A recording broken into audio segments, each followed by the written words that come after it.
So you're in a bit of pain, Albert. Yeah, I've had another crown. Well, I've got a temporary crown put in today. I was at the dentist this afternoon, and the pain in my mouth is worse than the pain in my wallet at this stage. The drugs have worn off, so I need some more drugs. I think it hasn't been a happy afternoon. Oh dear. It's painful everywhere, really. Soup. Soup for dinner. Soup in a straw. Oh, it's actually steak on the menu tonight. Is it? It's going to be difficult.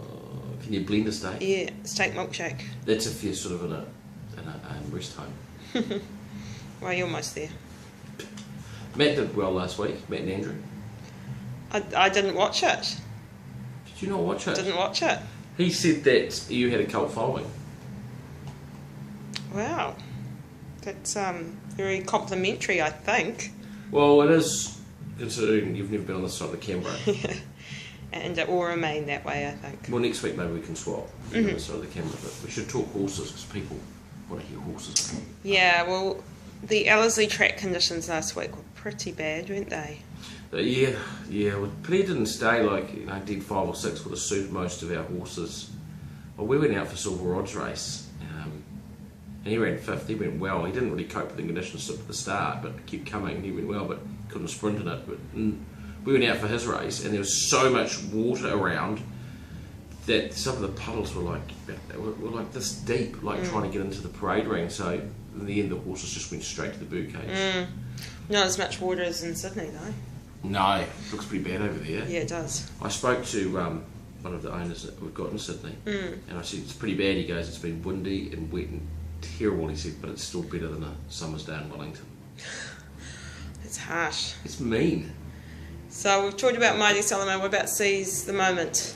You see the moment, he went well. He ran 3rd, covered the earth first time. This prep over a mile had to come. He drew the outside barrier, so the winners cut the corner, which is probably the difference between him running 3rd. But super consistent horse. He's super consistent. He'll run again in a couple of weeks' time. I think he's missed a placing once this entire campaign. Yeah. And Rudy's 5th in the listed sprint. Yeah, it would have been good if the track was just firm. It was just chipping out, and she's always better when it's firm. But she went well. She had to use a lot of energy to get to the front, and she led most of the way. She led and was taken on the whole way, and the winner sat back off a fast speed and got over the top. But she ran well. She only got run over the last 50 metres, so we're backing her up this weekend. So we'll talk about that further down the track. Yeah. So Thursday we've got two. What about our Group 1 winner, runner from last week? Yes. Do you want to talk about him? Sure. Mighty Solomon. Sorry. Didn't we already talk about him? I don't know. I have to watch the replay. I don't think we did. But anyway, did we? No, I don't think we just talked about Seize the Moment and Lord of Rock. No, I think we did talk about Mighty Solomon, 5th in the East Handicap. He I don't think we're I'm going to say it again. Going to say it again. Really proud of him. He couldn't sprint in the conditions. He looked flat at the 600, but he picked himself up and just kept coming all the way to the line. Missed 4th by a nose. Really good horse. Jonathan Riddell got off him and said he's a super horse. Look after him. And so he'll go to the paddock now, and he'll come back for the Triple Crown, the Wake Forest Triple Crown. In spring, I don't think we'll have any problems getting 2,000 metres, and I think he'll be even better next prep. So yeah, he's had a wonderful season. Okay, and Thursday we've got 2 runners at Wanganui. Dixie Express fresh up. Yeah, so she jarred up quite badly, and we wanted to bring her back at her last start, which was back in February, 4th of Feb, and we wanted to bring her back and give her a light autumn campaign just on tracks we've given it. And we've had to scratch her a couple of times because of really firm track conditions and bad draws and things. So she runs Wednesday. She's drawn quite a difficult barrier out wide. We've drawn terrible barriers this week overall, and but the track should be, I think, about a slow 7, which she should cope with okay, I think. We would have preferred it dead, but slow 7's okay. She went a nice jump out last week, and I think we're positive on her, and I would not be surprised at all to see her run in the first 3. Great. And Typer Tiger over 2,000 metres. Yeah, so he's been pretty consistent. He won 3 starts back, and he was 4th last start over a mile and a half. One of the attractions of this race is it's a high weight, and we get Troy Harris back on him. It's high weights. He's had 2 starts for winning the second, beating the nose. We protested but didn't get it. So he's back on him, and he should be an excellent chance. Should be very hard to beat tomorrow. Today, Thursday, whatever day we're watching this. Thursday. And on Friday, Sadler's Rock. Oh, I was just going to say, he's a horse type of target that can jump, and we think we might put him over some hurdles later in the season. Yeah, he's a big horse, he stays, likes it wet. So, not at this stage flat, but we'll look at that for him. And Sadler's Rock on Friday. Yeah, well, Sadler's Rock last start, he travelled beautifully in the race. The track was a slow 8, and we knew he wouldn't handle it, but we felt we had to run him to get him fit for his assignments. And he travelled beautifully in the race. As soon as he hit the wet and the straight, he couldn't go on with it. So we've been doing a bit of jumping with him since, haven't done a lot of fast work. We've pulled the blinkers off him. He seems fit and happy and well, and the track should be hopefully a dead 4 at Marlborough.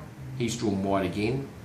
But I think that'll tell us on Friday whether he has had enough for the season or whether he is ready to go on to his main assignment next start over 2500. So we'll get a good line on him on Friday. And we've got some babies on Saturday. We've got Frazzle at Trentham. Razzle dazzle, let's see, Frazzle. Yes, Frazzle, who was a very impressive trial winner, won by 4 lengths. Remy Stallworthy's first horse.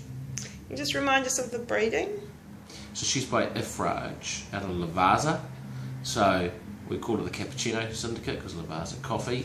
And her grandmother was Covered in Grey, who won, I think, 23, 21, 22, 23, 25 races, something like that.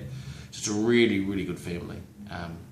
Ifraj leaves excellent fillies and mares. So she won her last trial very well. She looks like she's got a really good turn of foot, and she doesn't seem to mind tracks with a bit of give. So sad day at Trentham. It looks like it'll be dead to slow, which will be good. Don't really want it heavy. And she's drawn barrier 2, which is another reason we don't want it wet, so that the inside is okay. Daryl Bradley on board. Look, she's got to travel all the way down from Cambridge, which is always big for a tour on its first start, and yet first starters as well. Things can just go. You can't be 100% sure what's going to happen, but she's a filly with ability, and if she is professional and well, she will be right in it. And then Cambridge, we've got, who have we got? Rudy backing up. Big day. Cambridge's big day of the year. Yeah. Rudy backing up. Yes.